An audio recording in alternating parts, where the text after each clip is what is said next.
लीजिए सुनिए गोदान भाग 4। होरी को रात भर नींद नहीं आई। नीम के पेड़ तले अपने बांस की खाट पर पड़ा बार बार तारों की ओर देखता था।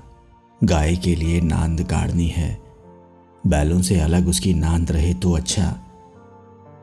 अभी तो रात को बाहर ही रहेगी, लेकिन चौमासे में उसके लिए कोई दूसरी जगह ठीक करनी होगी। बाहर लोग नजर लगा देते हैं, कभी कभी तो ऐसा टोना टोटका कर देते हैं कि गाय का दूध ही सूख जाता है। थन में हाथ ही नहीं लगाने देती, लात मारती है। नहीं, बाहर बांधना ठीक नहीं, और बाहर नांद भी कौन गाड़ने देगा। कारिंदा साहब नजर के लिए मुंह फैलाएंगे। छोटी छोटी बात के लिए राय साहब के पास फरियाद ले जाना भी उचित नहीं, और कारिंदे के सामने मेरी सुनता कौन है। उनसे कुछ कहूं तो कारिंदा दुश्मन हो जाए। जल में रहकर मगर से बैर करना बुड़बकपन है। भीतर ही बांधूंगा। आंगन है तो छोटा सा, लेकिन एक मड़ैया डाल देने से काम चल जाएगा। अभी पहला ही बयान है, 5 सेर से कम क्या दूध देगी। सेर भर तो गोबर ही को चाहिए। रुपया दूध देकर कैसी ललचाती रहती है। अब पिए जितना चाहे। कभी कभी 2-4 सेर मालिकों को दे आया करूंगा। कारिंदा साहब की पूजा भी करनी ही होगी, और भोला के रुपए भी दे देना चाहिए। सगाई के ढकोसले में उसे क्यों डालूं। जो आदमी अपने ऊपर इतना विश्वास करे, उससे दगा करना नीचता है। 80 रुपए की गाय मेरे विश्वास पर दे दी। नहीं, यहां तो कोई 1 पैसे को नहीं पतियाता। सन में क्या कुछ ना मिलेगा। अगर 25 रुपए भी दे दूं तो भोला को ढाढ़स हो जाए। धनिया से नाहक बता दिया। चुपके से गाय लाकर बांध देता तो चकरा जाती। लगती पूछने, किसकी गाय है, कहां से लाए हो। खूब देख करके तब बताता, लेकिन जब पेट में बात बचे भी, कभी 2-4 पैसे ऊपर से आ जाते हैं, उनको भी तो नहीं छिपा सकता। और ये अच्छा भी है, उसे घर की चिंता रहती है। अगर उसे मालूम हो जाए कि इनके पास भी पैसे रहते हैं तो फिर नखड़े बघारने लगे। गोबर जरा आलसी है, नहीं मैं गऊ की ऐसी सेवा करता जैसी चाहिए। आलसी वालसी कुछ नहीं है, इस उम्र में कौन आलसी नहीं होता। मैं भी दादा के सामने मटर गश्ती किया करता था। बेचारे पहर रात से कुट्टे काटने लगते, कभी द्वार पर झाड़ू लगाते, कभी खेत में खाद फेंकते। मैं बड़ा सोता रहता। कभी जगा देते तो मैं बिगड़ जाता और घर छोड़कर भाग जाने की धमकी देता था। लड़के जब अपने माँ बाप के सामने भी जिंदगी का थोड़ा सा सुख ना भोगेंगे, तो फिर जब अपने सिर पर पड़ गई तो क्या भोगेंगे।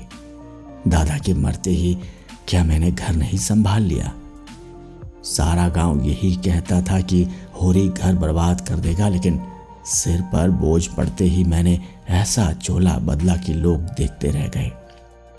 शोभा और हीरा अलग ही हो गए, नहीं आज इस घर की और ही बात होती। 3 हल एक साथ चलते, अब तीनों अलग अलग चलते हैं। सब समय का फेर है। धनिया का क्या दोष था। बेचारी जब से घर में आई, कभी तो आराम से न बैठी। डोली से उतरते ही सारा काम सिर पर उठा लिया। अम्मा को पान की तरह फेरती रहती थी। जिसने घर के पीछे अपने को मिटा दिया, देवरानियों से काम करने को कहती थी तो क्या बुरा करती थी। आखिर उसे भी तो कुछ आराम मिलना चाहिए, लेकिन भाग्य में आराम लिखा होता तब तो मिलता। तब देवरों के लिए मरती थी, अब अपने बच्चों के लिए मरती है। वह इतनी सीधी, गमखोर, निर्छल ना होती तो आज शोभा और हीरा जो मूंछों पर ताव देते फिरते हैं, कहीं भीख मांगते होते। आदमी कितना स्वार्थी हो जाता है। जिसके लिए मरो वही जान का दुश्मन हो जाता है। होरी ने फिर पूरब की ओर देखा। शायद भिनसार हो रहा है। गोबर काहे को जागने लगा। नहीं, कह के तो यही सोया था कि मैं अंधेरे ही चला जाऊंगा, जाकर नांद तो गाड़ दूं। लेकिन नहीं, जब तक गाय द्वार पर ना आ जाए नांद गाड़ना ठीक नहीं। कहीं भोला बदल गया या किसी कारण से गाय ना दी तो सारा गांव तालियां पीटने लगेगा। चले थे गाय लेने, पट्टे ने इतनी फुर्ती से नांद गाड़ दी मानो इसी की कसर थी। भोला है तो अपने घर का मालिक, लेकिन जब लड़के सयाने हो गए तो बाप की कौन चलती है। कामता और जंगी अकड़ जाए तो क्या भोला अपने मन से गाय मुझे दे देंगे? कभी नहीं। सहसा गोबर चौंक कर उठ बैठा और आंखें मलता हुआ बोला, अरे ये तो भोर हो गया, तुमने नांद गाड़ दी दादा। होरी गोबर के सुगठित शरीर और चौड़ी छाती की ओर गर्व से देखकर और मन में ये सोचते हुए कि कहीं इसे गोरस मिलता तो कैसा पट्ठा हो जाता, बोला, नहीं अभी नहीं गाड़ी, सोचा कहीं ना मिले तो नाहक भद्द हो। गोबर ने त्योरी चढ़ाकर कहा, मिलेगी क्यों नहीं? उनके मन में कोई चोर बैठ जाए। चोर बैठे या डाय, गाय तो उन्हें देनी ही पड़ेगी। गोबर ने और कुछ ना कहा, लाठी कंधों पर रखी और चल दिया। होरी उसे जाते देखता हुआ अपना कलेजा ठंडा करता रहा। अब लड़के की सगाई में देर न करनी चाहिए। 17वां लग गया, मगर करे कैसे? कहीं पैसे के भी दर्शन हो। जब से तीनों भाइयों में अलगोछा हो गया, घर की साख जाती रही। मैं तो लड़का देखने आते हैं पर घर की दशा देखकर मुंह फीका करके चले जाते हैं। 2-1 राजी भी हुए तो रुपए मांगते हैं। 200-300 लड़की का दाम चुकाए और इतना ही ऊपर से खर्च करे, तब जाकर ब्याह हो। कहां से आवे इतने रुपए? रास खलियान में तुल जाती है, खाने भर को भी नहीं बचता, ब्याह कहां से हो? और अब तो सोना ब्याहने योग्य हो गई। लड़के का ब्याह ना हुआ ना सही, लड़की का ब्याह ना हुआ तो सारी बिरादरी में हंसी होगी। पहले तो उसी की सगाई करनी है, पीछे देखी जाएगी। एक आदमी ने आकर राम राम किया और पूछा, तुम्हारी कोठी में कुछ बांस होंगे महतो? होरी ने देखा, दमड़ी बंसूर सामने खड़ा है। नाटा, काला, खूब मोटा, चौड़ा मुंह, बड़ी बड़ी मूछें, लाल आंखें, कमर में बांस काटने की कटार खोंसे हुए। साल में 1-2 बार आकर चिकें, कुर्सियां, मोड़े, टोकरियां आदि बनाने के लिए कुछ बांस काट ले जाता था। होरी प्रसन्न हो गया। मुट्ठी गर्म होने की कुछ आशा बंधी। चौधरी को ले जाकर अपनी तीनों कोठियां दिखाई, मोल भाव किया और 25 रुपए सैकड़े में 50 बांसों का बयाना ले लिया। फिर दोनों लौटे। होरी ने उसे चिलम पिलाई, जलपान कराया और तब रहस्यमय भाव से बोला, मेरे बांस कभी 30 रुपए से कम में नहीं जाते, लेकिन तुम घर के आदमी हो, तुमसे क्या मोल भाव करता? तुम्हारा वह लड़का जिसकी सगाई हुई थी अभी परदेश से लौटा कि नहीं? चौधरी ने चिलम का दम लगाकर खांसते हुए कहा, उस लौटने के पीछे तो मर मिटा मैं तो। जवान बहू घर में बैठी थी और वह बिरादरी की एक दूसरी औरत के साथ परदेश में मौज करने चल दिया। बहू भी दूसरे के साथ निकल गई। बड़ी नाकिस जात है मैं तो, किसी की नहीं होती। कितना समझाया कि तू जो चाहे खा, जो चाहे पहन, मेरी नाक ना कटा। मुद्दा कौन सुनता है? औरत को भगवान सब कुछ दे, रूप ना दे, नहीं तो वह काबू में नहीं रहती। कोठियां तो बन गई होंगी। होरी ने आकाश की ओर देखा और मानो उसकी महानता में उड़ता हुआ बोला, सब कुछ बंट गया चौधरी।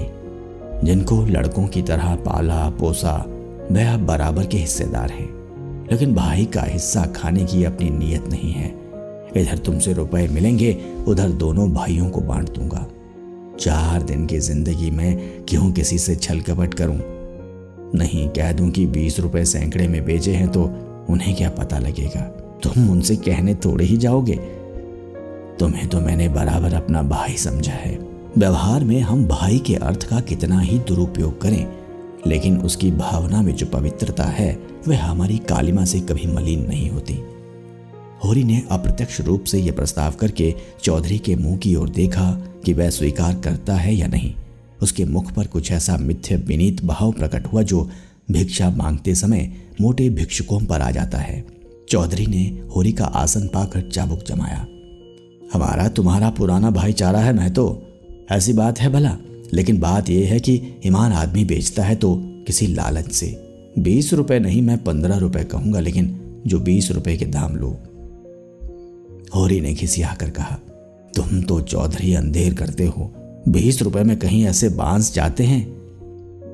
ऐसे क्या, इससे अच्छे बांस जाते हैं 10 रुपए पर। हाँ, 10 कोस और पश्चिम चले जाओ, मोल बांस का नहीं है, शहर की नगीच होने का है। आदमी सोचता है जितनी देर वहां जाने में लगेगी उतनी देर में तो 2-4 रुपए का काम हो जाएगा। सौदा पट गया। चौधरी ने मिर्जई उतार कर छान पर रख दी और बांस काटने लगा।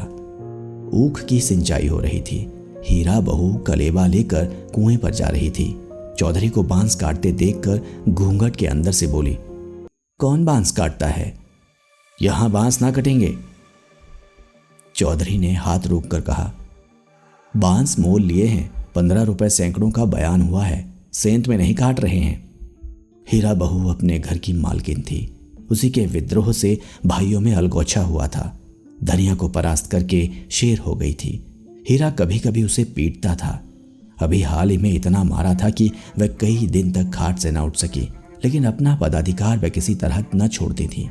हीरा क्रोध में उसे मारता था, लेकिन चलता था उसी के इशारे पर, उस घोड़े की भांति जो कभी कभी स्वामी को लात मार कर भी उसी के आसन के नीचे चलता है। कलेबे की टोकरी सिर से उतार कर बोली, 15 रुपए में हमारे बांस न जाएंगे। चौधरी औरत जात से इस विषय में बातचीत करना नीति विरुद्ध समझते थे। बोले, जाकर अपने आदमी को भेज दो, जो कुछ कहना हो आकर कहे। हीरा बहू का नाम था पुन्नी। बच्चे 2 ही हुए थे, लेकिन ढल गई थी। बनाव सिंगार से समय के आघात का शमन करना चाहती थी, लेकिन गृहस्थी में भोजन ही का ठिकाना न था। सिंगार के लिए पैसे कहाँ से आते? इस अभाव और विवशता ने उसकी प्रकृति का जल सुखाकर कठोर और शुष्क बना दिया था, जिस पर एक बार गावड़ा भी उचट जाता था। समीप आकर चौधरी का हाथ पकड़ने की चेष्टा करती हुई बोली, आदमी को क्यों भेज दूं? जो कुछ कहना हो मुझसे कहो ना, मैंने कह दिया मेरे बांस न कटेंगे। चौधरी हाथ छुड़ाता था और पुन्नी बार बार पकड़ लेती थी। 1 मिनट तक यही हाथापाई होती रही। अंत में चौधरी ने उसे जोर से पीछे ढकेल दिया। पुन्नी धक्का खाकर गिर पड़ी, मगर फिर संभली और पांव से तल्ली निकालकर चौधरी के सिर, मुंह, पीठ पर अंधाधुंध जमाने लगी। बंसूर होकर उसे ढकेल दे। उसका यह अपमान मारती जाती थी और रोती भी जाती थी। चौधरी उसे धक्का देकर नारी जाति पर बल का प्रयोग करके गच्चा खा चुका था। खड़े खड़े मार खाने के सिवा इस संकट से बचने की उसके पास और कोई दवा न थी। पुन्नी का रोना सुनकर होरी भी दौड़ा हुआ आया। पुन्नी ने उसे देखकर और जोर से चिल्लाना शुरू किया। होरी ने समझा चौधरी ने पुनिया को मारा है। खून ने जोश मारा और अलगोछे की ऊंची बाधा को तोड़ता हुआ सब कुछ अपने अंदर समेटने के लिए बाहर निकल पड़ा। चौधरी को जोर से एक लात जमाकर बोला, अब अपना भला चाहते हो चौधरी तो यहां से चले जाओ, नहीं तुम्हारी लहास उठेगी। तुमने अपने को समझा क्या है? तुम्हारी इतनी मजाल कि मेरी बहू पर हाथ उठाओ। चौधरी कसमें खा खाकर अपनी सफाई देने लगा। तल्लियों की चोट में उसकी अपराधी आत्मा मौन थी। ये लात उसे निरपराध मिली और उसके फूले हुए गाल आंसुओं से भीग गए। उसने तो बहू को छुआ भी नहीं। क्या वह इतना गंवार है कि महतो के घर की औरतों पर हाथ उठाएगा? होरी ने अविश्वास करके कहा, आंखों में धूल मत झोंको चौधरी, तुमने कुछ कहा नहीं तो बहू झूठ मूठ रोती है। रुपए की गर्मी है तो वह निकाल दी जाएगी। अलग है तो क्या हुआ, है तो एक खून। कोई तिरछी आंख से देखे तो आंख निकाल लें। पुन्नी चंडी बनी हुई थी। गला गाड़ कर बोली, तूने मुझे धक्का देकर गिरा नहीं दिया। खा जा अपने बेटे की कसम। हीरा को खबर मिली कि चौधरी और पुनिया में लड़ाई हो रही है। चौधरी ने पुनिया को धक्का दिया। पुनिया ने तल्लियों से पीटा।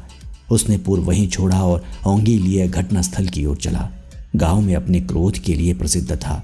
छोटा डील, गठा हुआ शरीर, आंखें कौड़ी की तरह निकल आई थी और गर्दन की नसें तन गई थी। मगर उसे चौधरी पर क्रोध न था, क्रोध था पुनिया पर।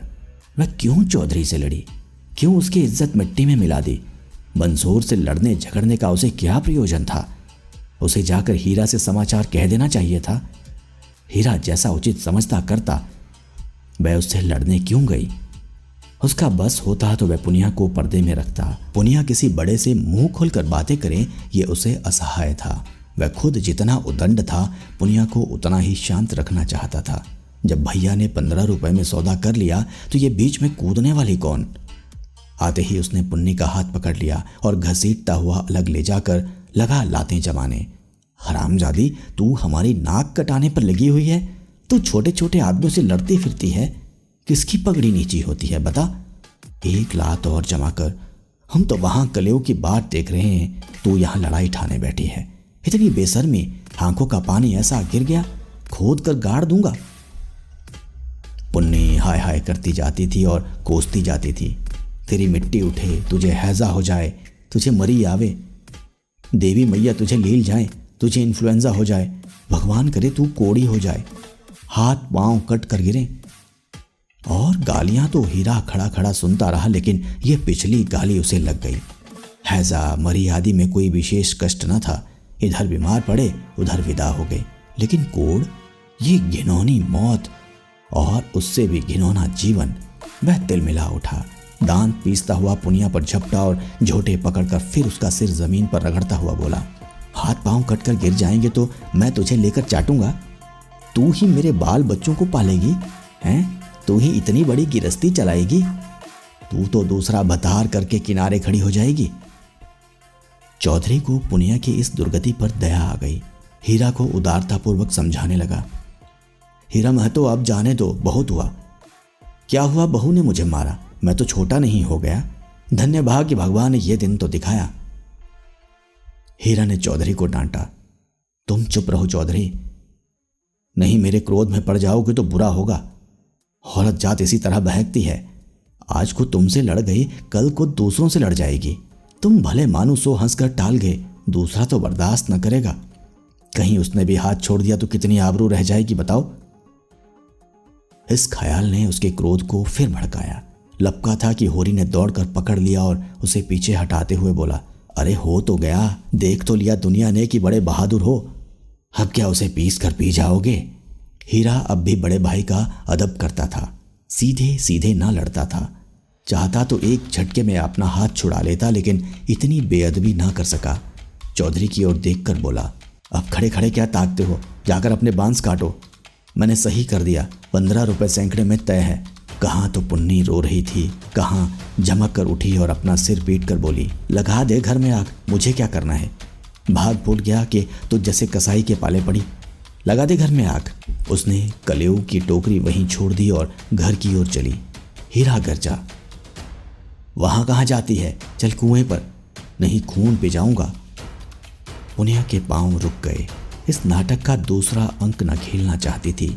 चुपके से टोकरी उठाकर रोती हुई कुएं की ओर चली। हीरा भी पीछे पीछे चला।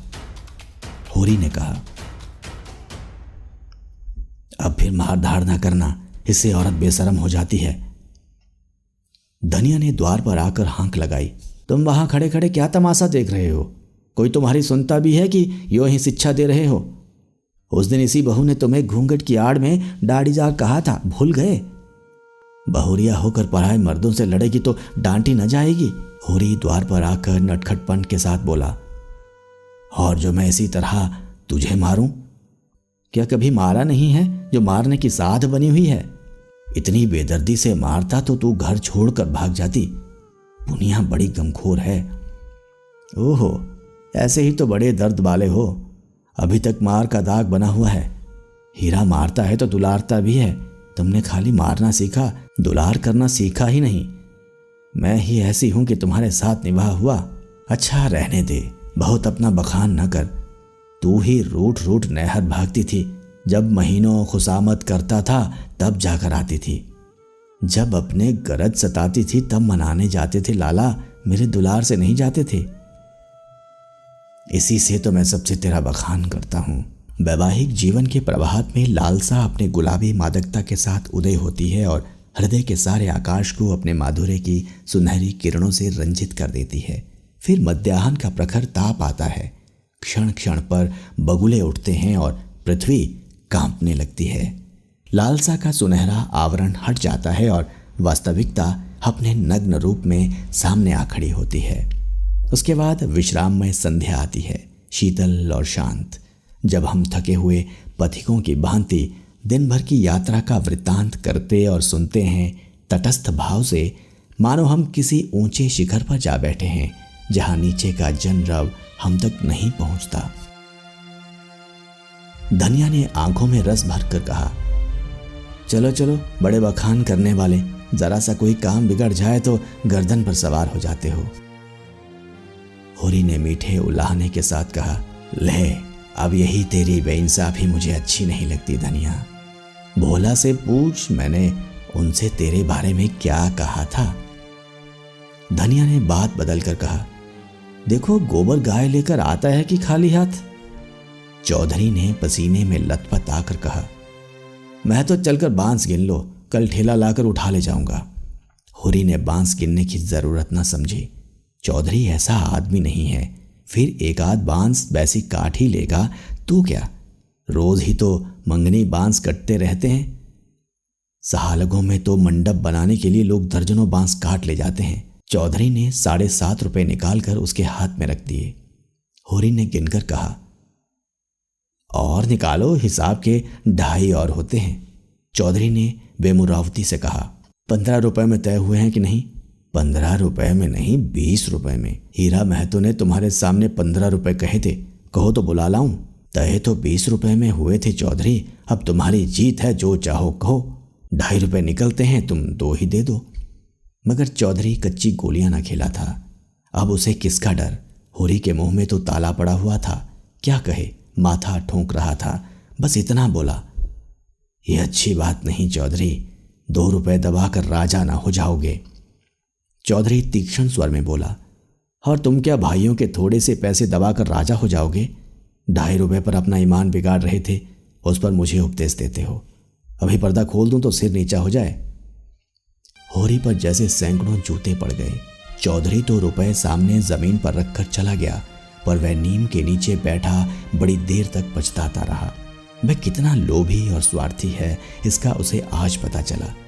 चौधरी ने 2.5 रुपए दे दिए होते तो वह खुशी से कितना फूल उठता। अपने चालाकी को सराहता कि बैठे बैठाए 2.5 रुपए मिल गए। ठोकर खाकर ही तो हम सावधानी के साथ पग उठाते हैं। धनिया अंदर चली गई थी। बाहर आई तो रुपए जमीन पर पड़े देखे, गिनकर बोली, और रुपए का क्या हुआ, 10 ना चाहिए? होरी ने लंबा मुंह बनाकर कहा, हीरा ने 15 रुपए में दे दिए तो मैं क्या करता? हीरा 5 रुपए में दे दे, हम नहीं देते इन दामों में। वहां मारपीट हो रही थी, मैं बीच में क्या बोलता। होरी ने अपने पराजय अपने मन में ही डाल ली, जैसे कोई चोरी से आम तोड़ने के लिए पेड़ पर चढ़े और गिर पड़ने पर धूल झाड़ता हुआ उठ खड़ा हो कि कोई देख ना ले। जीत कर आप अपने धोखेबाजियों की डींग मार सकते हैं, जीत में सब कुछ माफ है। हार की लज्जा तो पी जाने की ही वस्तु है। धनिया पति को फटकारने लगी। ऐसे अवसर उसे बहुत कम मिलते थे। होरी उससे चतुर था, पर आज बाजी उसके हाथ थी। हाथ मटका कर बोली, क्यों ना हो, भाई ने 15 रुपए कह दिए तो तुम कैसे टोकते? अरे राम राम, लाडले भाई का दिल छोटा हो जाता कि नहीं? पर जब इतना बड़ा अनर्थ हो रहा था कि लाडली बहू के गले पर छुरी चल रही थी, तो भला तुम कैसे बोलते? उस वक्त कोई तुम्हारा सर्वस्व लूट लेता तो भी तुम्हें सुधा ना होती। होरी चुपचाप सुनता रहा। मिनका तक नहीं, झुंझुलाहट हुई, क्रोध आया, खून खौला, आंख जली, दांत पीसे, लेकिन बोला नहीं। चुपके से कुदाल उठाई और ऊख गोड़ने चला। धनिया ने कुदाल छीनकर कहा, क्या अभी सवेरा है जो ऊख गोड़ने चले? सूरज देवता माथे पर आ गए, नहाने धोने जाओ, रोटी तैयार है। होरी ने घुन्ना कर कहा, मुझे भूख नहीं है। धनिया ने जले पर नोन छिड़का। हाँ, काहे को भूख लगेगी? भाई ने बड़े बड़े लड्डू खिला दिए ना। भगवान ऐसे सपूत भाई सबको दे। होरी बिगड़ा और क्रोध अब रस्सियां तुड़ा रहा था। तू आज मार खाने पर लगी हुई है। धनिया ने नकली विनय का नाटक करके कहा, क्या करूं, तुम दुलार ही इतना करते हो कि मेरा सिर फिर गया है। तू घर में रहने देगी कि नहीं? घर तुम्हारा, मालिक तुम, मैं भला कौन होती हूं तुम्हें घर से निकालने वाली? होरी आज धनिया से किसी तरह पेश नहीं पा सका। उसकी अक्ल जैसे कुंद हो गई। इन व्यंग्य बाणों के रोकने के लिए उसके पास कोई ढाल नहीं है। धीरे से कुदाल रख दी और गमछा लेकर नहाने चला गया। लौटा कोई आधा घंटे में, मगर गोबर अभी तक न आया था। अकेले कैसे भोजन करे? लौंडा वहां जाकर सो रहा। बोला कि वह बदमाती छोकरी है ना जुनिया, उसके साथ हंसी दिल लगी कर रहा होगा। कल भी तो उसके पीछे लगा हुआ था। नहीं गाय दी तो लौट क्यों नहीं आया? क्या वहां ढही देगा? धनिया ने कहा, अब खड़े क्या हो, गोबर सांझ को आएगा। होरी ने और कुछ न कहा। कहीं धनिया फिर न कुछ कह बैठे। भोजन करके नीम की छां में लेटा रहा। रूपा रोती हुई आई। नंगे बदन, एक लंगोटी लगाए, झबरे बाल इधर उधर बिखरे हुए होरी की छाती पर लौट गई। उसकी बड़ी बहन सोना कहती है, गाय आएगी तो उसका गोबर मैं पाथूंगी। रूपा ये नहीं बर्दाश्त कर सकती। सोना ऐसी कहाँ की बड़ी रानी है कि सारा गोबर आप पाथ डाले। रूपा उसे किस बात में कम है? सोना रोटी पकाती है तो क्या रूपा बर्तन नहीं मांजती? सोना पानी लाती है तो क्या रूपा कुएं पर रस्सी नहीं ले जाती? सोना तो कलसा भर कर इठलाती चली जाती है, रस्सी समेट कर रूपा ही लाती है। गोबर दोनों साथ पाथती है। सोना खेत कोड़ने जाती है तो क्या रूपा बकरी चराने नहीं जाती? फिर सोना क्यों अकेली गोबर पाथेगी? यह अन्याय रूपा कैसे सहे? होरी ने उसके भोलेपन पर मुग्ध होकर कहा, नहीं, गाय का गोबर तू पाथना, सोना गाय के पास आए तो भगा देना। रूपा ने पिता के गले में हाथ डालकर कहा, दूध भी मैं ही दूंगी। हाँ हाँ, तू ना दूहेगी तो और कौन दूहेगा? वह मेरी गाय होगी। हाँ, 16 आने तेरी। रूपा प्रसन्न होकर अपने विजय का शुभ समाचार पराजित सोना को सुनाने चली गई। गाय मेरी होगी, उसका दूध मैं दूंगी, उसका गोबर मैं पाथूंगी, तुझे कुछ ना मिलेगा। सोना उम्र से किशोरी, देह के गठन में युवती और बुद्धि से बालिका थी। जैसे उसका यौवन उसे आगे खींचता था, बालपन पीछे। कुछ बातों में इतनी चतुर कि ग्रेजुएट युवतियों को पढ़ाए, कुछ बातों में इतनी अल्हड़ की शिशुओं से भी पीछे। लंबा, रूखा किंतु प्रसन्न मुख, ठोड़ी नीचे को खींची हुई, आंखों में एक प्रकार की तृप्ति, न केशों में तेल, न आंखों में काजल, न देह पर कोई आभूषण, जैसे गृहस्थी के भार ने यौवन को दबाकर बौना कर दिया हो। सिर को एक झटका देकर बोली, जा तू गोबर पाथ। जब तू दूध दूह कर रखेगी तो मैं पी जाऊंगी। मैं दूध की हांडी ताले में बंद करके रखूंगी। मैं ताला तोड़कर दूध निकाल लाऊंगी। ये कहती हुई वह बाग की तरफ चल दी। आम गदरा गए थे।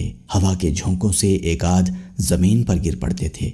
लू के मारे चुचके पीले लेकिन बाल वृंद उन्हें टपके समझकर बाग को घेरे रहते थे। रूपा भी बहन की पीछे हो ली। जो काम सोना करे वह रूपा जरूर करेगी। सोना के विवाह की बातचीत हो रही थी। रूपा के विवाह की कोई चर्चा नहीं करता, इसलिए वह स्वयं अपने विवाह के लिए आग्रह करती है। उसका दूल्हा कैसा होगा, क्या क्या लाएगा, उसे कैसे रखेगा, उसे क्या खिलाएगा, क्या पहनाएगा, इसका वह बड़ा विशद वर्णन करती, जिसे सुनकर कदाचित कोई बालक उसके विवाह करने पर राजी ना होता। होरी ऐसा अलसाया कि ऊख गोड़ने ना जा सका। बैलों को नांद में लगाया, सानी खरीदी और एक चिलम भरकर पीने लगा। इस फसल में सब कुछ खलियान में तौल देने पर भी कोई 300 कर्ज था, जिस पर कोई 100 रुपए सूद के बढ़ते जाते थे। मंगरू साहू से आज 5 साल हुए। बैल के लिए 60 रुपए लिए थे, उसमें 60 दे चुका था, पर वह 60 रुपए ज्यों के त्यों बने हुए थे। दाता दिन पंडित से 30 रुपए लेकर आलू बोए थे। आलू तो चोर खोद ले गए और उस 30 के इन 3 बरसों में 100 हो गए थे। दुलारी विधवा सहुआइन थी, जो गांव में नून, तेल, तंबाकू की दुकान रखे हुए थी। बंटवारे के समय उससे 40 रुपए लेकर भाइयों को देना पड़ा था। उसके भी लगभग 100 रुपए हो गए थे, क्योंकि आने रुपए का ब्याज था। लगान के भी अभी 25 रुपए बाकी पड़े हुए थे और दशहरे के दिन शगुन के रुपयों का भी कोई प्रबंध करना था। बांसों के रुपए बड़े अच्छे समय पर मिल गए। शगुन की समस्या हल हो जाएगी, लेकिन कौन जाने, यहाँ तो एक धेला भी हाथ में आ जाए तो गांव में शोर मच जाता है और लेनदार चारों तरफ से नोचने लगते हैं।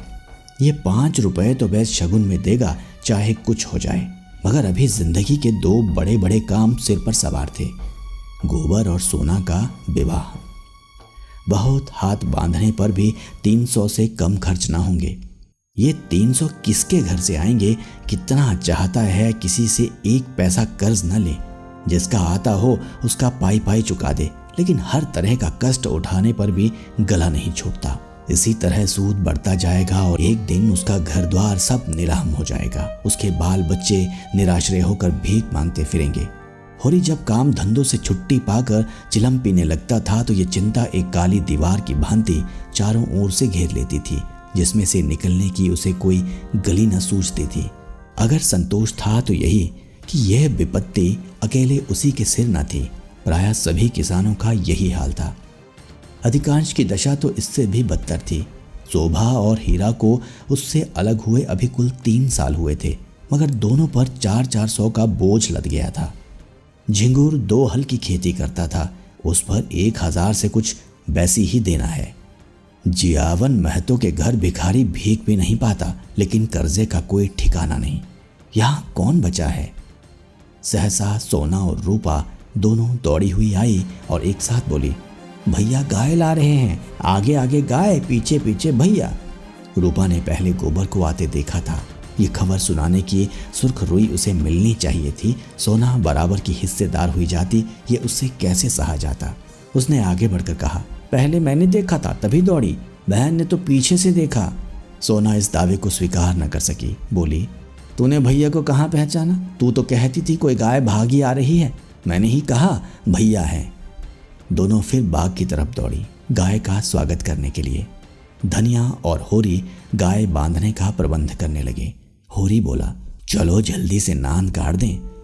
धनिया के मुख पर जवानी चमक उठी थी। नहीं, पहले थाली में थोड़ा सा आटा और गुड़ घोल कर रख दें, बेचारी धूप में चली होगी, प्यासी होगी। तुम जाकर नांद गाड़ो, मैं घोलती हूं।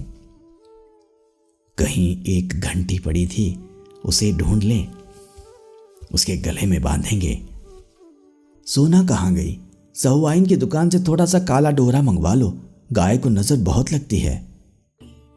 आज मेरे मन की बड़ी भारी लालसा पूरी हो गई।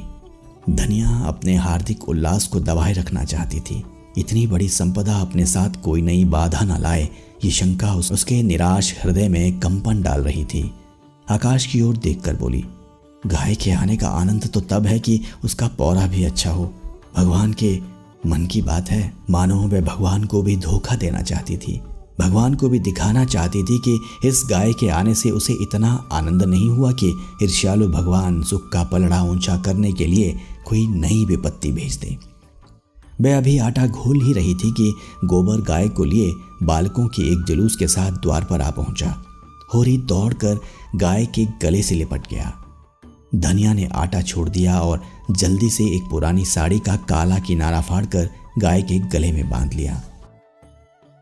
होरी श्रद्धा बेवल नेत्रों से गाय को देख रहा था, मानो साक्षात देवी जी ने घर में पदार्पण किया हो। आज भगवान ने यह दिन दिखाया कि उसका घर गऊ के चरणों से पवित्र हो गया।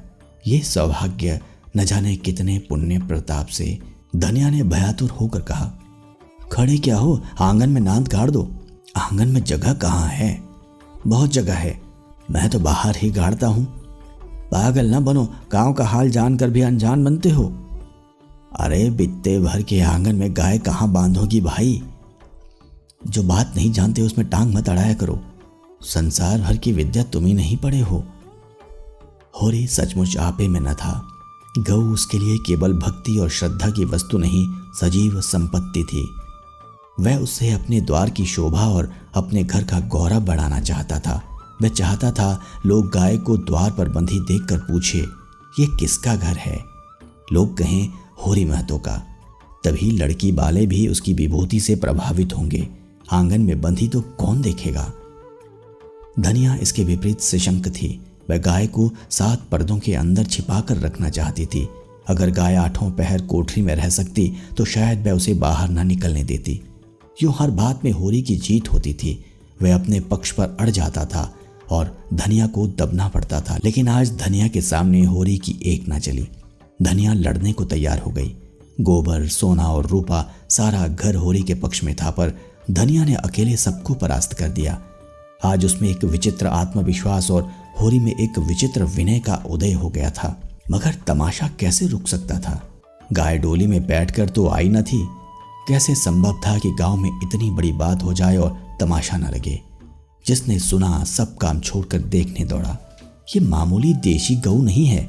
भोला के घर से 80 रुपए में आई है। होरी 80 रुपए क्या देंगे? 50-60 रुपए में लाए होंगे। गांव के इतिहास में 50-60 रुपए की गाय का आना भी अभूतपूर्व बात थी। बैल तो 50 रुपए के भी आए, 100 के भी आए, लेकिन गाय के लिए इतनी बड़ी रकम किसान क्या खा के खर्च करेगा? ये तो ग्वालों ही का कलेजा है कि अंजुलियों रुपए गिनाते हैं। गाय क्या है, साक्षात देवी का रूप है। दर्शकों और आलोचकों का तांता लगा हुआ था और होरी दौड़ दौड़ कर सबका सत्कार कर रहा था। इतना विनम्र, इतना प्रसन्नचित्त वह कभी न था। 70 साल के बूढ़े पंडित दाता दीन लठिया टेकते हुए आए और पोपले मुंह से बोले, कहाँ हो होरी? तनिक हम भी तुम्हारी गाय देख लें। सुना बड़ी सुंदर है। होरी ने दौड़कर पागलपन किया और मन में अभिमानमय उल्लास का आनंद उठाता हुआ बड़े सम्मान से पंडित जी को आंगन में ले गया। महाराज ने गऊ को अपनी पुरानी अनुभवी आंखों से देखा, सींगें देखी, थन देखा, पुट्टा देखा और घनी सफेद भौं के नीचे छिपी हुई आंखों में जवानी की उमंग भरकर बोले, कोई दोष नहीं है बेटा, बाल भौरी सब ठीक। भगवान चाहेंगे तो तुम्हारे भाग खुल जाएंगे। ऐसे अच्छे लक्षण है कि वाह, बस रातीब न कम होने पाए। एक एक बाछा 100-100 का होगा। होरी ने आनंद के सागर में डुबकियां खाते हुए कहा, सब हक का आशीर्वाद है दादा। दाता दीन ने सूरती की पीक थूकते हुए कहा, मेरा आशीर्वाद नहीं है बेटा, भगवान की दया है। ये सब प्रभु की दया है। रुपए नगद दिए? होरी ने बेपर की उड़ाई। अपने महाजन के सामने भी अपने समृद्धि प्रदर्शन का ऐसा अवसर पाकर वह कैसे छोड़े? टके की नई टोपी सिर पर रखकर जब हम अकड़ने लगते हैं, जरा देर के लिए किसी सवारी पर बैठकर जब हम आकाश में उड़ने लगते हैं, तो इतनी बड़ी विभूति पाकर क्यों ना उसका दिमाग आसमान पर चढ़े। बोला, भोला ऐसा भलमानस नहीं है महाराज, नगद गिनाए पूरे चौकस। अपने महाजन के सामने ये डींग मारकर होरी ने नादानी तो की थी, पर दाता दीन के मुख पर असंतोष का कोई चिन्ह ना दिखाई दिया। इस कथन में कितना सत्य है ये उनकी उन बुझी आंखों से छिपा ना रह सका, जिनमें ज्योति की जगह अनुभव छिपा बैठा था। प्रसन्न होकर बोले, कोई हर्ज नहीं बेटा, कोई हर्ज नहीं, भगवान सब कल्याण करेंगे। 5 सेर दूध है इसमें, बच्चे के लिए छोड़कर। धनिया ने तुरंत टोका, अरे नहीं महाराज, इतना दूध कहाँ, बुढ़िया तो हो गई है, फिर यहाँ रातिब कहाँ धरा है। दाता दीन ने मर्म भरी आंखों से देखकर उसकी सतर्कता को स्वीकार किया, मानो कह रहे हो, गृहिणी का यही धर्म है, सीटना मर्दों का काम है, उन्हें सीटने दो। फिर रहस्य भरे स्वर में बोले, बाहर न बांधना, इतना कहे देते हैं। धनिया ने पति की ओर विजयी आंखों से देखा, मानो कह रही हो, लो अब तो मानोगे। दाता दीन से बोली, नहीं महाराज, बाहर क्या बांधेंगे, भगवान दें तो इसी आंगन में 3 गाय और बंधा सकते हैं। सारा गांव गाय देखने आया, नहीं आए तो शोभा और हीरा, जो अपने सगे भाई थे। होरी के हृदय में भाइयों के लिए अब भी कोमल स्थान था। वे दोनों आकर देख लेते और प्रसन्न हो जाते तो उसकी मनोकामना पूरी हो जाती। सांझ हो गई, दोनों पुर लेकर लौट आए। इसी द्वार से निकले पर पूछा कुछ नहीं। होरी ने डरते डरते धनिया से कहा, ना शोभा आया ना हीरा, सुना ना होगा। धनिया बोली, तो यहां कौन उन्हें बुलाने जाता है? तो बात तो समझती नहीं, लड़ने के लिए तैयार रहती है। भगवान ने जब यह दिन दिखाया है तो हमें सिर झुकाकर चलना चाहिए। आदमी को अपने सगों के मुंह से अपनी भलाई बुराई सुनने की जितनी लालसा होती है, बाहर वालों के मुंह से नहीं। फिर अपने भाई लाख बुरे हों, हैं तो अपने भाई ही। अपने हिस्से बखरे के लिए सभी लड़ते हैं, पर हिस्से खून थोड़े ही बंट जाता है। दोनों को बुलाकर दिखा देना चाहिए, नहीं कहेंगे गाय लाए, हमसे कहा तक नहीं। धनिया ने नाक सिकोड़कर कहा, मैंने तुमसे 100 बार 1000 बार कह दिया, मेरे मुंह पर भाइयों का बखान ना किया करो। उनका नाम सुनकर मेरी देह में आग लग जाती है। सारे गांव ने सुना, क्या उन्होंने ना सुना होगा? कुछ इतनी दूर भी तो नहीं रहते, सारा गांव देखने आया। उन्हीं के पाँव में मेहंदी लगी हुई थी, मगर आए कैसे? जलन हो रही होगी कि इसके घर गाय आ गई, छाती फटी जाती होगी। दिया बत्ती का समय आ गया था। धनिया ने जाकर देखा तो बोतल में मिट्टी का तेल न था। बोतल उठाकर तेल लाने चली गई। पैसे होती तो रूपा को भेजती, उधार लाना था। कुछ मुंह देखी कहेगी, कुछ लल्लो चप्पो करेगी, तभी तो तेल उधार मिलेगा। होरी ने रूपा को बुलाकर प्यार से गोद में बिठाया और कहा, जरा जाकर देख हीरा काका आ गए कि नहीं। शोभा काका को भी देखती आना। कहना दादा ने तुम्हें बुलाया है, ना आए हाथ पकड़कर खींच लाना। रूपा ठुनक कर बोली, छोटी काकी मुझे डांटती है। काकी के पास क्या करने जाएगी? फिर शोभा बहू तो तुझे प्यार करती है। शोभा काका मुझे चिढ़ाते हैं, मैं ना कहूंगी। क्या कहते हैं बता? चिढ़ाते हैं। क्या कहकर चिढ़ाते हैं? कहते हैं तेरे लिए मूस पकड़ रखा है, ले जा भून कर खा ले। होरी के अंतस्थल में गुदगुदी हुई। तू कहती नहीं पहले तुम खा लो तो मैं खाऊंगी। अम्मा मने करती है, कहती है उन लोगों के घर न जाया करो। तू अम्मा की बेटी है कि दादा की? रूपा ने उसके गले में हाथ डालकर कहा, अम्मा की, और हंसने लगी। तो फिर मेरी गोद से उतर जा, आज मैं तुझे अपनी थाली में न खिलाऊंगा। घर में एक ही फूल की थाली थी। होरी उसी थाली में खाता था। थाली में खाने का गौरव पाने के लिए रूपा होरी के साथ खाती थी। इस गौरव का परित्याग कैसे करे? हुमक कर बोली, अच्छा तुम्हारी, तो फिर मेरा कहना मानेगी कि अम्मा का? तुम्हारा। तो जाकर हीरा और शोभा को खींच ला, और जो अम्मा बिगड़े, अम्मा से कहने कौन जाएगा? रूपा कूदती हुई हीरा के घर चली। द्वेष का मायाजाल बड़ी बड़ी मछलियों को ही फंसाता है। छोटी मछलियां या तो उसमें फंसती ही नहीं या तुरंत निकल जाती है। उनके लिए वह घातक जल क्रीड़ा की वस्तु है, भय की नहीं। भाइयों से होरी की बोलचाल बंद थी, पर रूपा दोनों घरों में आती जाती थी। बच्चों से क्या बैर। लेकिन रूपा घर से निकली ही थी कि धनिया तेल लिए मिल गई। उसने पूछा, सांझ की बेला कहाँ जाती है, चल घर। रूपा मां को प्रसन्न करने के प्रलोभन को ना रोक सकी। धनिया ने डांटा, चल घर, किसी को बुलाने नहीं जाना है। रूपा का हाथ पकड़े हुए वे घर आई और होरी से बोली, मैंने तुमसे 1000 बार कह दिया, मेरी लड़कों को किसी के घर ना भेजा करो। किसी ने कुछ कर दिया तो मैं तुम्हें लेकर चाटूंगी। ऐसे ही बड़ा प्रेम है तो आप क्यों नहीं जाते? अभी पेट नहीं भरा जान पड़ता है। होरी नांद जमा रहा था। हाथों में मिट्टी लपेटे हुए अज्ञान का अभिनय करके बोला, किस बात पर बिगड़ती है भाई? यह तो अच्छा नहीं लगता कि अंधे कुकुर की तरह हवा को भौंका करे। धनिया को कुप्पी में तेल डालना था। इस समय झगड़ा ना बढ़ाना चाहती थी। रूपा भी लड़कों में जा मिली। पहर रात से ज्यादा जा चुकी थी। नांद गड़ चुकी थी। सानी और खली डाल दी गई थी। गाय मन मारे उदास बैठी थी, जैसे कोई बधू ससुराल आई हो। नांद में मुंह तक न डालती थी। होरी और गोबर खाकर आधी आधी रोटियां उसके लिए लाए, पर उसने सूंघा तक नहीं। मगर यह कोई नई बात न थी। जानवरों को भी बहुधा घर छूट जाने का दुख होता है। होरी बाहर खाट पर बैठकर चिलम पीने लगा तो फिर भाइयों की याद आई। नहीं, आज इस शुभ अवसर पर वह भाइयों की अपेक्षा नहीं कर सकता। उसका हृदय ये विभूति पाकर विशाल हो गया था। भाइयों से अलग हो गया तो क्या हुआ? उनका दुश्मन तो नहीं है। यही गाय 3 साल पहले आई होती, सभी का उस पर बराबर अधिकार होता। और कल को यही गाय दूध देने लगेगी तो क्या वह भाइयों के घर दूध ना भेजेगा या दही ना भेजेगा? ऐसा तो उसका धर्म नहीं है। भाई उसका बुरा चेतें, वह क्यों उनका बुरा चेते? अपनी अपनी करनी तो अपने अपने साथ। उसने नारियल खाट के पास से लगा कर रख दिया और हीरा के घर की ओर चला। शोभा का घर भी उधर ही था। दोनों अपने अपने द्वार पर लेटे हुए थे। काफी अंधेरा था। होरी पर उनमें से किसी की निगाह नहीं पड़ी। दोनों में कुछ बातें हो रही थी। होरी ठिठक गया, उनकी बातें सुनने लगा। ऐसा आदमी कहाँ है जो अपने चर्चा सुनकर टाल जाए? हीरा ने कहा, जब तक एक में थे एक बकरी भी नहीं ली, अब बछाई गाय ली जाती है।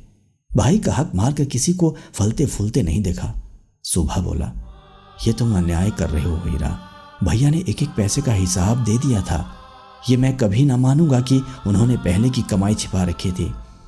तुम मानो चाहे ना मानो, है ये पहले की कमाई।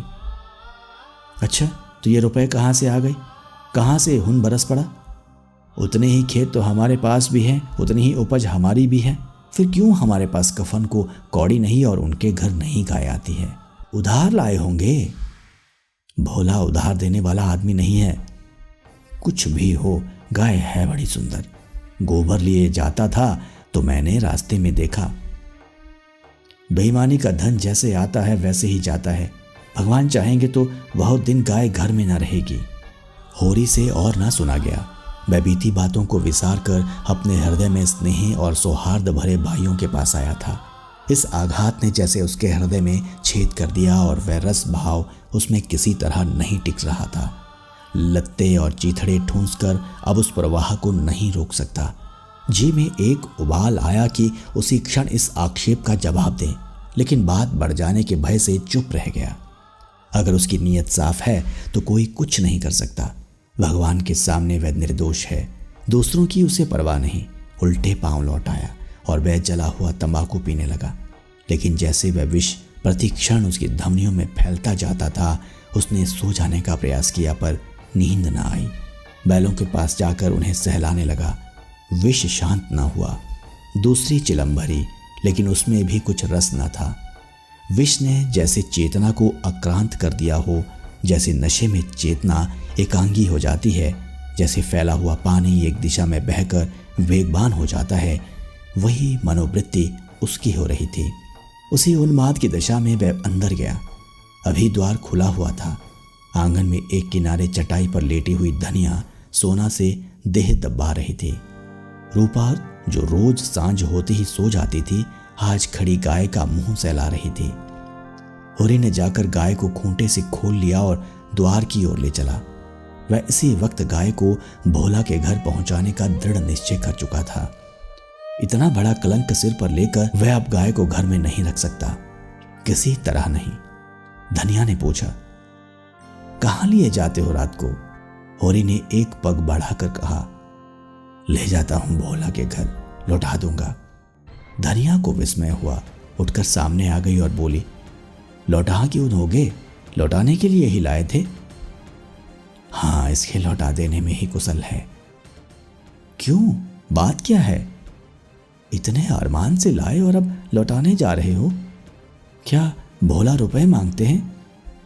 नहीं, भोला यहां कब आया? तो फिर क्या बात हुई? क्या करोगे पूछकर? धनिया ने लपक कर पगहिया उसके हाथ से छीन ली।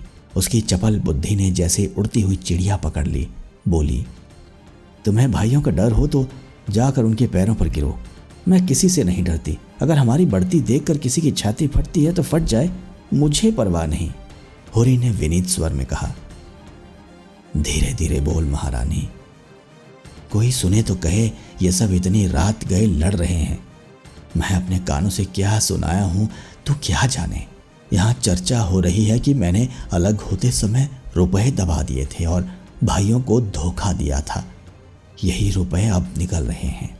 हीरा कहता होगा, सारा गांव कह रहा है, हीरा को क्यों बदनाम करूं? सारा गांव नहीं कह रहा है, अकेला हीरा कह रहा है। मैं अभी जाकर पूछती हूं ना कि तुम्हारे बाप कितने रुपए छोड़कर मरे थे। दाढ़ी जारों के पीछे हम बर्बाद हो गए, सारी जिंदगी मिट्टी में मिला दी, पाल पोस कर संडा किया और अब हम बेईमान हैं। मैं कह देती हूं, अगर गाय घर के बाहर निकली तो अनर्थ हो जाएगा। रख लिए हमने रुपए, दबा लिए, बीच खेत दबा लिए। डंके की चोट कहती हूं, मैंने हंडे भर असरफियां छिपा ली। हीरा और शोभा और संसार को जो करना हो कर ले, क्यों ना रुपए रख लें। दो दो संडों का ब्याह नहीं किया, गौना नहीं किया। होरी सिटपिटा गया। धनिया ने उसके हाथ से पगहिया छीन ली और गाय को खूंटे से बांधकर द्वार की ओर चली।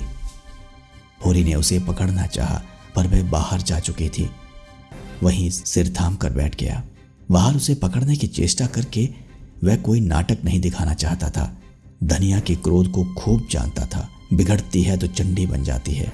मारो काटो सुनेगी नहीं, लेकिन हीरा भी तो एक ही गुस्सेवर है। कहीं हाथ चला दे तो प्रलय ही हो जाए। नहीं, हीरा इतना मूर्ख नहीं है। मैंने कहां से कहां यह आग लगा दी। उसे अपने आप पर क्रोध आने लगा। बात मन में रख लेता तो क्यों ये टंटा खड़ा होता। सहसा धनिया का कर्कश स्वर कान में आया। हीरा की गरज भी सुन पड़ी। फिर पुन्नी की पैनी पीक भी कानों में चुभी। सहसा उसे गोबर की याद आई। बाहर लपक कर उसकी खाट देखी, गोबर बहाना था। गजब हो गया, गोबर भी वहां पहुंच गया। अब कुशल नहीं, उसका नया खून है, न जाने क्या क्या कर बैठे। लेकिन होरी वहां कैसे जाए? हीरा कहेगा आप तो बोलते नहीं, जाकर इस डाइन को लड़ने के लिए भेज दिया। कोलाहल प्रतिक्षण प्रचंड होता जाता था। सारे गांव में जाग पड़ गई। मालूम होता था कहीं आग लग गई है और लोग खाट से उठ उठ कर बुझाने दौड़ पड़े हैं। इतनी देर तक तो वह जब्त किए बैठा रहा, फिर न रहा गया। धनिया पर क्रोध आया। वह क्यों चढ़कर लड़ने गई? अपने घर में आदमी न जाने किसको क्या कहता है, जब तक कोई मुंह पर बात न कहे यही समझना चाहिए कि उसने कुछ नहीं कहा। होरी की कृषक प्रकृति झगड़े से भागती थी। चार बातें सुनकर गम खा जाना इससे कहीं अच्छा है कि आपस में तनाजा हो। कहीं मारपीट हो जाए तो थाना पुलिस हो, बंधे बंधे फिरो, सबकी चिरौरी करो, अदालत की धूल फांको, खेती बाड़ी जहन्नुम में मिल जाए। उसका हीरा पर तो कोई बस न था, मगर धनिया को तो वह जबरदस्ती खींच ला सकता है। बहुत होगा, गालियां दे देगी, एक दो दिन रूठी रहेगी, थाना पुलिस की नौबत तो ना आएगी। जाकर हीरा के द्वार पर सबसे दूर दीवार की आड़ में खड़ा हो गया। एक सेनापति की भांति मैदान में आने के पहले परिस्थिति को अच्छी तरह समझ लेना चाहता था। अगर अपनी जीत हो रही है तो बोलने की कोई जरूरत नहीं, हार हो रही है तो तुरंत कूद पड़ेगा। देखा तो वहां 50 आदमी जमा हो गए। पंडित दाता दीन, लाला पटेश्वरी, दोनों ठाकुर जो गांव के कर्ता धर्ता थे, सभी पहुंचे हुए हैं। धनिया का पल्ला हल्का हो रहा था। उसकी उग्रता जनमत को उसके विरुद्ध किए देती थी। वह रणनीति में कुशल न थी। क्रोध में ऐसी जली कटी सुना रही थी कि लोगों की सहानुभूति उससे दूर होती जाती थी। वह गरज रही थी, तू हमें देखकर क्यों जलता है? हमें देखकर क्यों तेरी छाती फटती है? पाल पोस कर जवान कर दिया, ये उसका इनाम है। हमने न पाला होता तो आज कहीं भीख मांगते होते, ईख की छां भी न मिलती। होरी को ये शब्द जरूरत से ज्यादा कठोर जान पड़े। भाइयों का पालना पोसना तो उसका धर्म था। उनके हिस्से की जायदाद तो उसके हाथ में थी। कैसे ना पालता पोसता? दुनिया में कहीं मुंह दिखाने लायक रहता? हीरा ने जवाब दिया, हम किसी का कुछ नहीं जानते। तेरे घर में कुत्तों की तरह एक टुकड़ा खाते थे और दिन दिन भर काम करते थे। जाना ही नहीं कि लड़कपन और जवानी कैसी होती है। दिन दिन भर सूखा गोबर भी ना करते थे, उस पर भी तो बिना 10 गाली दिए रोटी ना देती थी। तेरी जैसी राक्षसनी के हाथ में पड़कर जिंदगी तलक हो गई। धनिया और भी तेज हुई। जबान संभाल, नहीं जीभ खींच लूंगी। राक्षसीन तेरी औरत होगी। तू है किस फेर में? मुंडी काटे, टुकड़े खोर, नमक हराम। दाता दीन ने टोका। इतना कटु वचन क्यों कहती है धनिया? नारी का धर्म है कि गम खाए। वह तो उज्जड़ है, क्यों उसके मुंह लगती है? लाला पटेश्वरी पटवारी ने उसका समर्थन किया। बात का जवाब बात है, गाली नहीं। तूने लड़कपन में उसे पाला पोसा, लेकिन ये क्यों भूल जाती है? उसकी जायदाद तेरे हाथ में थी। धनिया ने समझा सब के सब मिलकर मुझे नीचा दिखाना चाहते हैं। चौमुख लड़ाई लड़ने के लिए तैयार हो गई। अच्छा रहने दो लाला, मैं सबको पहचानती हूँ। इस गांव में रहते 20 साल हो गए, एक एक की नस नस पहचानती हूँ। मैं गाली दे रही हूँ, मैं फूल बरसा रहा है, क्यों? दुलारी सहुआई ने आग पर घी डाला। बाकी बड़ी गाल दराज औरत है भाई, मर्द के मुंह लगती है। होरी ही जैसा मर्द है कि इसका निभाव होता है। दूसरा मर्द होता तो एक दिन न पटती। अगर हीरा इस समय जरा नरम हो जाता तो उसकी जीत हो जाती, लेकिन ये गालियां सुनकर आपे से बाहर हो गया। औरों को अपने पक्ष में देखकर वह कुछ शेर हो रहा था। गला फाड़ कर बोला, चली जा मेरे द्वार से, नहीं जूतों से बात करूंगा, झोंटा पकड़कर उखाड़ लूंगा। गाली देती है डाइन, बेटे का घमंड हो गया है। खून पांसा पलट गया। होरी का खून खौल उठा, बारूद में जैसे चिंगारी पड़ गई हो। आगे आकर बोला, अच्छा बस सब चुप हो जाओ हीरा, अब नहीं सुना जाता। मैं इस औरत को क्या कहूँ? जब मेरी पीठ में धूल लगती है तो इसी के कारण, न जाने क्यों इससे चुप नहीं रहा जाता। चारों ओर से हीरा पर बौछार पड़ने लगी।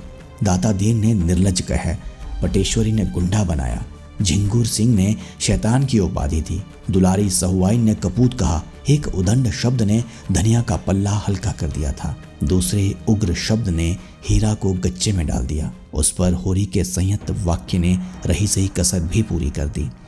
हीरा संभल गया। सारा गांव उसके विरुद्ध हो गया। अब चुप रहने में ही उसकी कुशल है। क्रोध के नशे में भी इतना होश। धनिया का कलेजा दूना हो गया। होरी से बोली, सुन लो कान खोल के, भाइयों के लिए मरते हो। ये भाई हैं, ऐसे भाई को मुंह ना देखें। ये मुझे जूतों से मारेगा, खिला पिला। होरी ने डांटा। फिर क्यों बकबक करने लगी तू? घर क्यों नहीं जाती? धनिया जमीन पर बैठ गई और आर्त स्वर में बोली, अब तो इसके जूते खा के जाऊंगी। जरा इसकी मर्दुमी देख लूं। कहाँ है गोबर? अब किस दिन काम आएगा? तू देख रहा है बेटा, तेरी माँ को जूते मारे जा रहे हैं। यूं बिलाप करके उसने अपने क्रोध के साथ होरी के क्रोध को भी क्रियाशील बना डाला। आग को फूंक फूंक कर उसमें ज्वाला पैदा कर दी। हीरा पराजित सा पीछे हट गया। पुन्नी उसका हाथ पकड़कर घर की ओर खींच रही थी।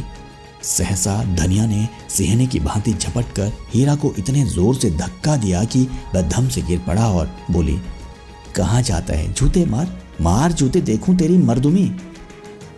होरी ने दौड़कर उसका हाथ पकड़ लिया और घसीटता हुआ घर ले चला।